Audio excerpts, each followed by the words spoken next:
రాజమండ్రి పరిసర ప్రాంతాల్లో పరిశ్రమలు ప్రారంభించేటప్పుడు గ్రామ సభ ఏర్పాటు చేస్తూ ఉన్నారు. ఈ గ్రామ సభలో 75% స్థానికులకే ఉద్యోగావకాశాలు ఇవ్వాలన్న జీవో ఎట్టయితే ఉందో ప్రైవేట్ రంగంలో కూడా రేపొద్దున కంపెనీలో కూడా ఈ గ్రామం నుంచి, ఆ మండలం నుంచి, ఆ జిల్లా నుంచి ఉద్యోగ అవకాశాలు కల్పించే బాధ్యత తీసుకున్న జిల్లా యంత్రాంగం తప్పనిసరిగా స్థానికులకు ఉపాధి ఇస్తూ రిజర్వేషన్ పాటించాలి.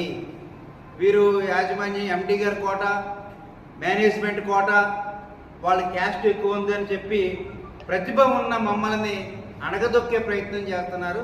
కాబట్టి దాని అనకూడదని చెప్తా ఉన్నా. కంపెనీలు స్వాగతిస్తాం, కంపెనీలకు మేము వ్యతిరేకం కాదు.